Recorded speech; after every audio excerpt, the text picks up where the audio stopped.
Olá pessoal, nessa aula a gente vai falar um pouquinho sobre algumas funções e suas propriedades.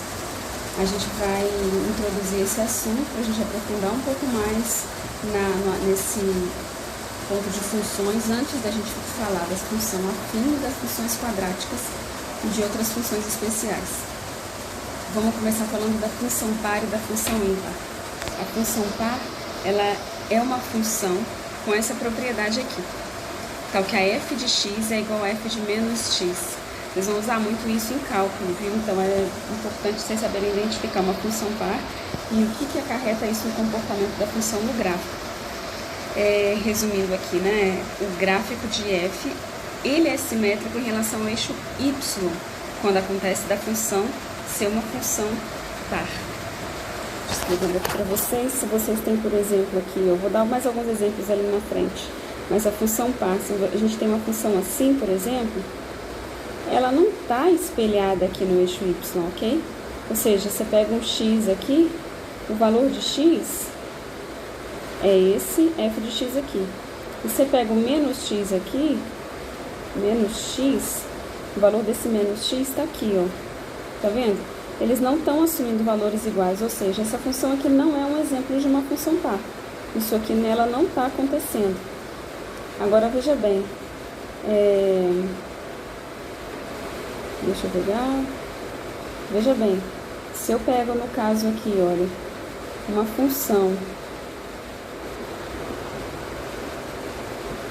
função desse tipo, olha, eu pego aqui o valor de x e o valor de menos x, esses meio com 5. Na hora que eu pego esses dois valores aqui, olha, era para ser, tá? Eles estão me dando o mesmo valor na imagem. Então, eu tenho uma função, se eu pego essa função f de x igual a x ao quadrado menos, vou colocar aqui um b, menos b, tá?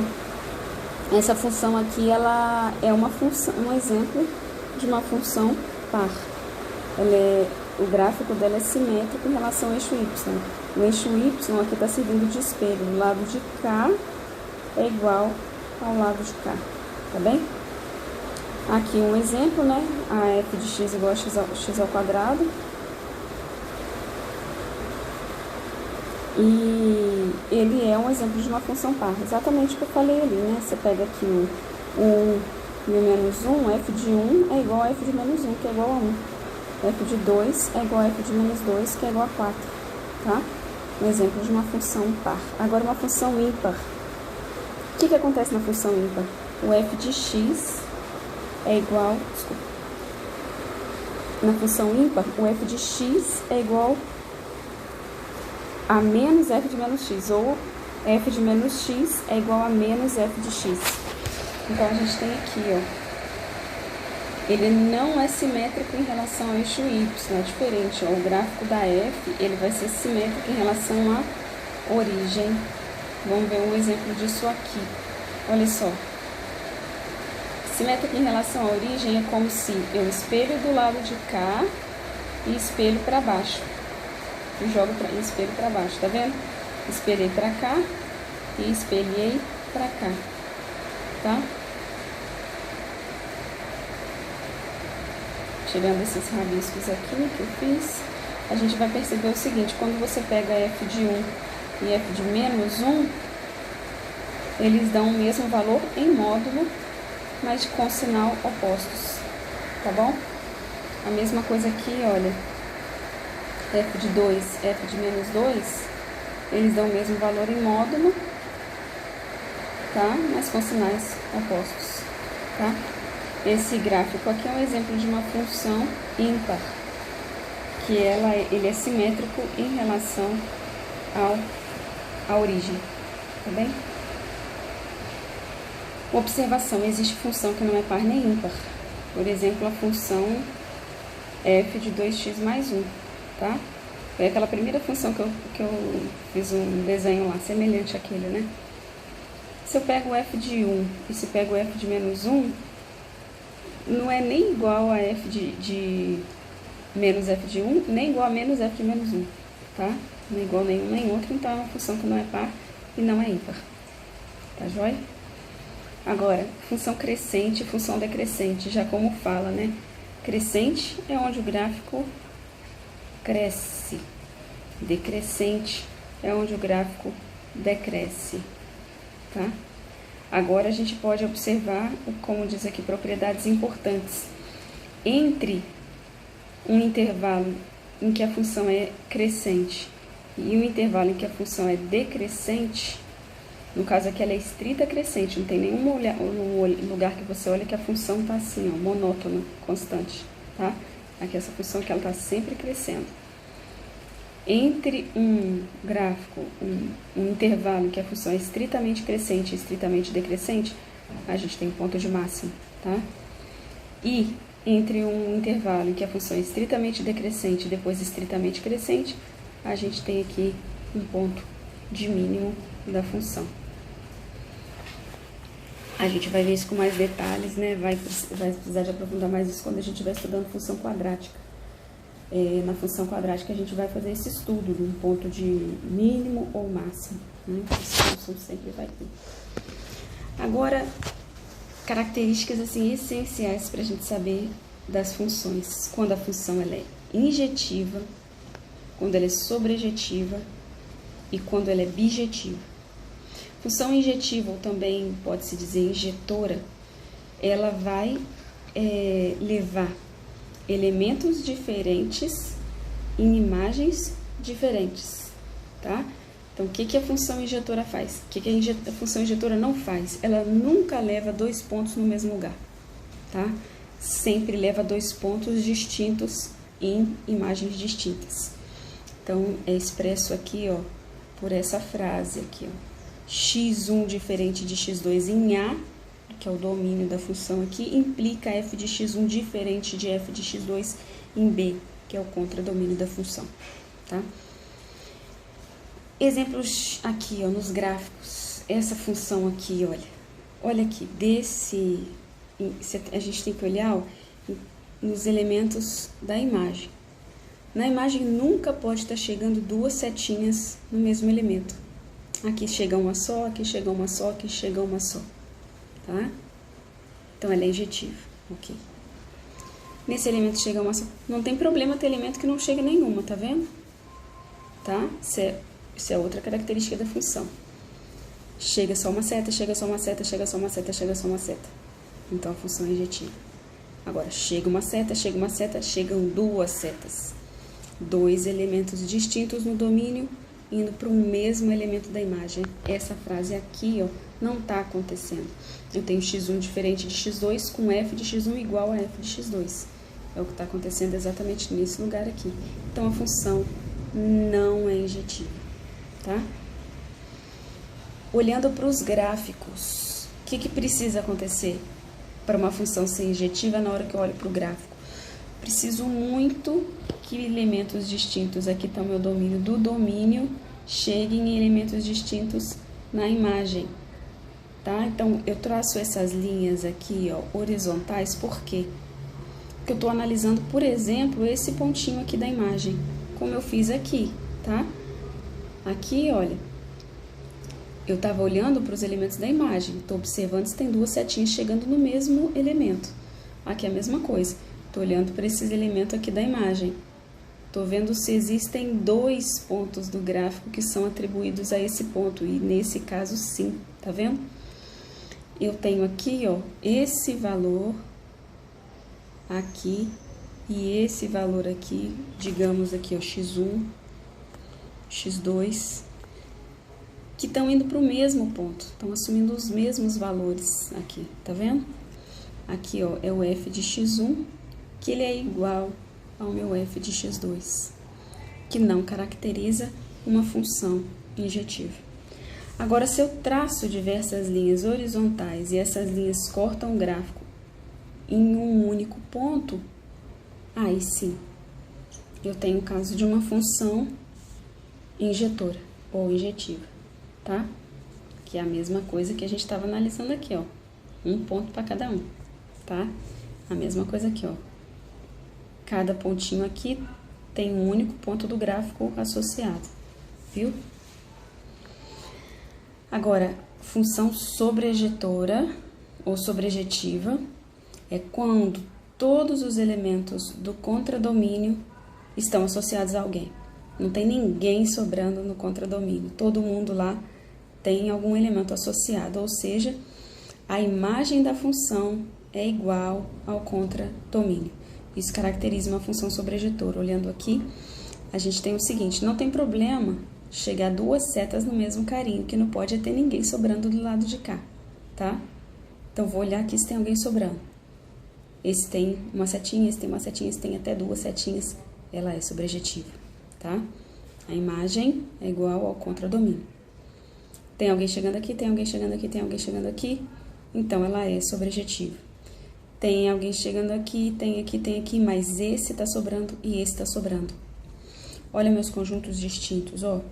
Esse conjunto aqui, ó, é o conjunto imagem da função, em azul.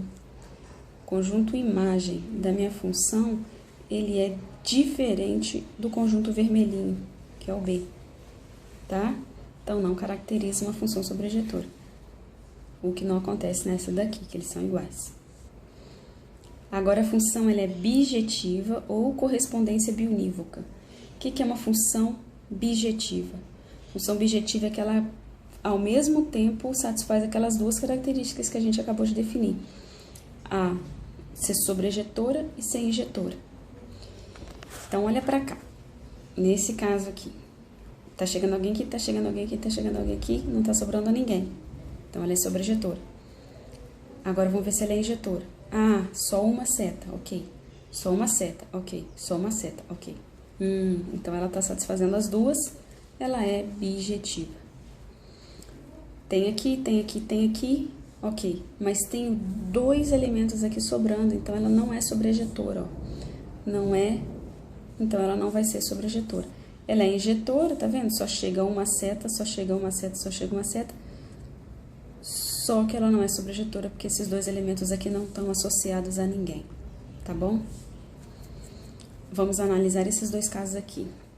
Aqui a gente tem uma função, ó. Já de cara eu olho para esse ponto, tem duas setas chegando, a função não é o quê? Não é injetiva. Então, não é bijetiva, tá? Nesse caso aqui, de novo, já olha, ó, sobrando, chegando dois, está tudo errado. Não vai ser nem injetiva, nem sobrejetiva e muito menos bijetiva, tá bom? Função composta. Função composta, aqui, só voltando, uma coisa importante. Quando a função ela é bijetora, observa o seguinte, eu consigo, quando eu olhar para a volta, ó, eu tô indo para cá. Quando eu traçar uma seta voltando, eu posso até fazer assim, ó, para ficar mais legal. Eu posso traçar uma seta de verde para cá, ó. Eu chamo a ida, que tá em preto, de F. E eu chamo a volta, que tá em verde, de F a menos 1. Quando eu tenho uma função bijetiva, eu tenho aqui fundamentos, eu tenho argumentos, eu tenho um terreno preparado para eu caracterizar a função inversa, tá? Então, se eu quiser, né, definir uma função inversa, o mínimo que eu preciso para definir essa função inversa é que a minha função de ida seja bijetora, tá bom? Então, nesse caso aqui, ó, é só eu colocar a setinha de volta e eu consigo que a f a menos 1 seja de fato uma função, tá? Porque não tem ninguém sobrando no domínio, porque a minha função de ida é sobrejetora, né? E não tem não tem duas setas chegando no mesmo. Então, se eu pegasse aqui, ó, eu não teria um elemento associado a duas setas, que não caracterizaria função. Tá bem? Então, eu não tenho nenhum desses problemas. Com isso, eu consigo definir a função inversa. Vou falar disso mais pra frente, mas para adiantar o assunto e explicar por que essa função é tão importante a gente saber caracterizar uma função que é bijetiva. Como os assuntos não vêm em sequência, agora vou falar de função composta. Função composta ela diz o seguinte, né? Eu tenho aqui, né, uma função f de A em B, uma função g de B em C. Essa função g bola f de A em C, ela vai ser definida, aqui ó, eu pego um x aqui, tá? Ele vai ser levado pela f num f de x, vai ser levado pela g num g de x, g de f de x. Esse g de f de x aqui, ele vai ser a imagem do meu x pela função composta. Então, é essa a definição. G bola f é igual ao g do f de x. Apliquei primeiro a f, apliquei depois a g, tá? Uma característica importante para eu poder falar de função composta é que aqui eu usei, ó, o domínio da função g igual à imagem da função f, tá?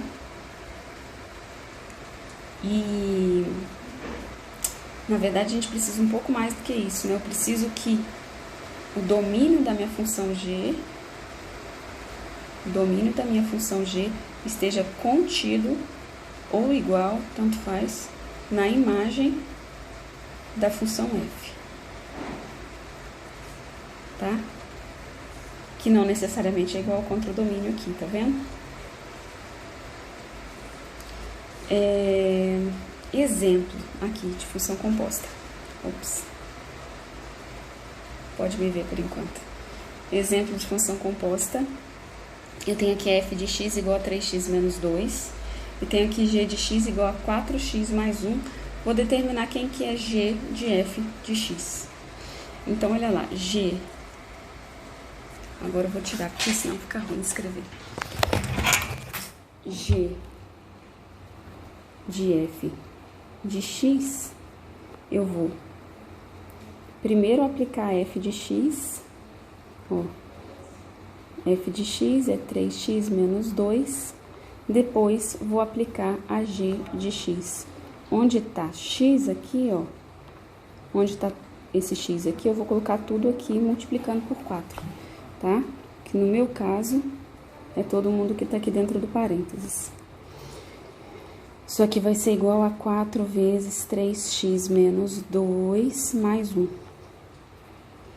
Isso aqui vai ser igual a 12x menos 8 mais 1. Então, minha g de f de x vai ser igual a 12x menos 7. Seja f de x igual a x ao quadrado menos 1 e g de x igual a x mais 2. Eu vou determinar o f bola g e o g bola f. Será que é a mesma coisa? Vamos ver. Primeiro aqui, ó. F bola g de x. X bem bonitão. Vai ser aplicar primeiro a g no x, depois a f, tá? Na ordem que tá aqui. Quem que é g de x? G de x é x mais 2. Quem que é f de x? É x ao quadrado menos 1. Então, ó, tudo que tá aqui dentro é meu x. Então, vou fazer isso ao quadrado menos 1. Então, fica x mais 2 ao quadrado menos 1. Quanto que dá isso aqui? Quadrado do primeiro mais 2 vezes o primeiro vezes o segundo, mais o quadrado do segundo, menos 1. Mais 1. X ao quadrado mais 4x mais 3, tá? Esse é o primeiro. Vamos ver o segundo. Quanto que é g bola f de x? G bola f de x é igual a g de f de x, que é igual a g... Quem que é f de x? X ao quadrado menos 1. Quem que é g de x? X mais 2. Então, tudo que tá aqui dentro, eu coloco no lugar do x. Então, fica isso aqui mais 2. X ao quadrado menos 1 mais 2. Então, fica igual x ao quadrado mais 1. Veja bem, eu tenho aqui f bola g e aqui g bola f. Veja que f bola g de x é diferente de g bola f de x, tá? Pode ter algum caso que se possa ser igual, mas em geral, elas são diferentes. Aqui, ó, eu quero compor uma função nela mesma, tá? Fazer a composição de duas funções. Então, vou fazer f, é como se f bola f de 2 aqui no caso, tá? F de 2. Quem que é f de 2? F de 2 é igual a 2 ao quadrado mais 1, que é igual a 5. E quem que é f de 5? 5 ao quadrado mais 1, que é igual a 26.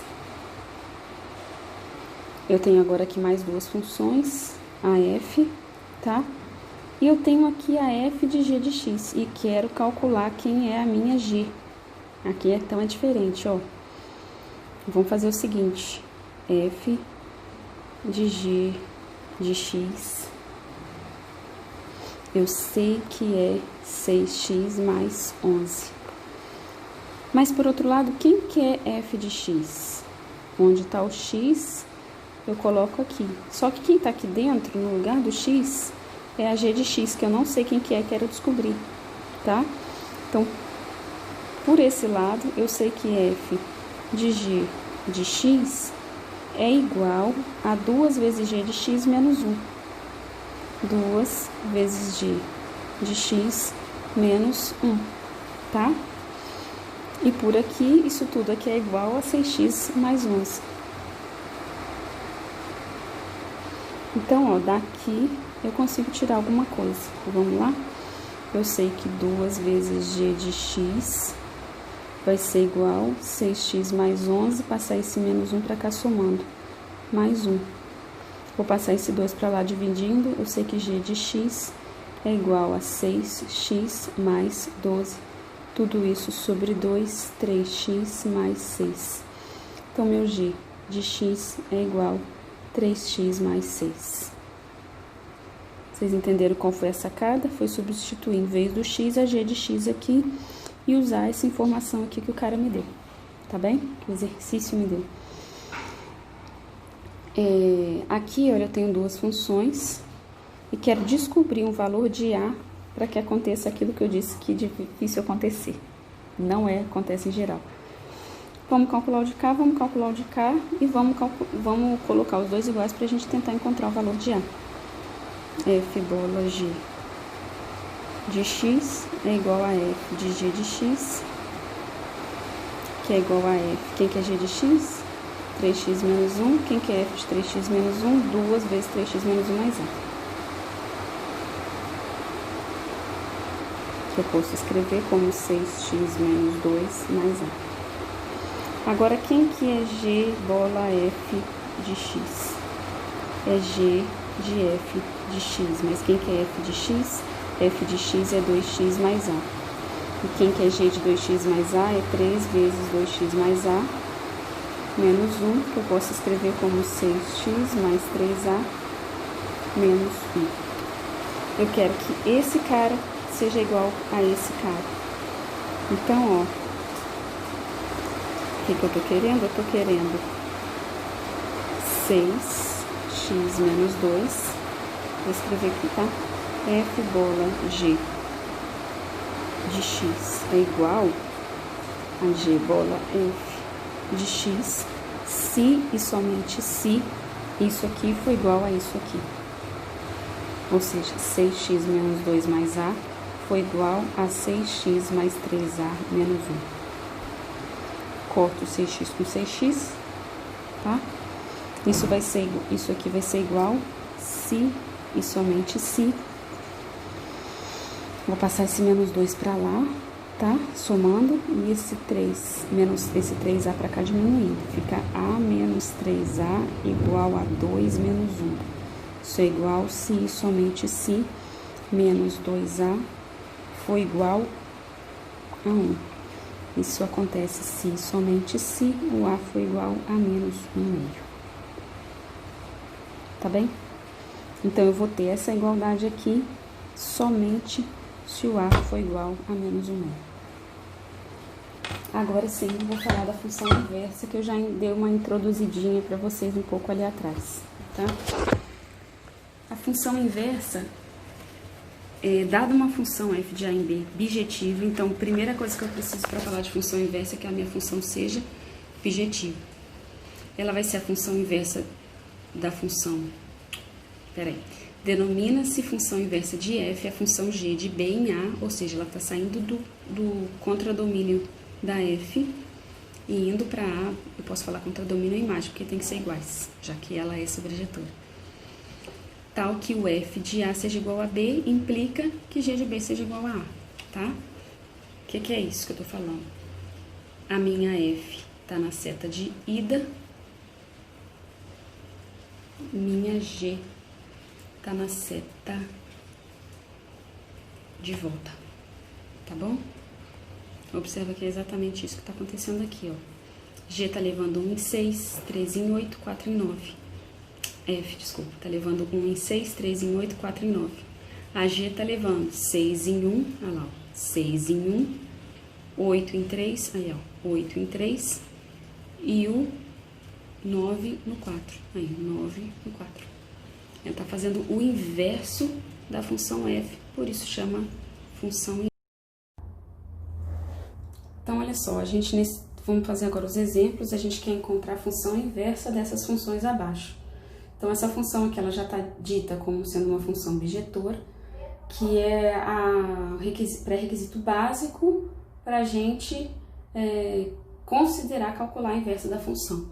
Essa daqui é a nossa f de x. O que eu preciso fazer para calcular a inversa? Eu não estou invertendo, né, a seta. Se eu estava levando x no f de x. Agora, esse cara aqui vai passar a ser o meu domínio, ou seja, ele vai ser, esse f de x agora... Pera lá, tô conseguindo...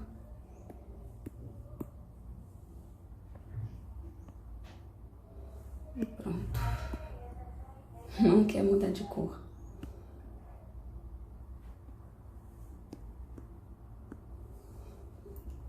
Tem um y aqui, que por essa mesma seta eu vou levar ele num certo g de y.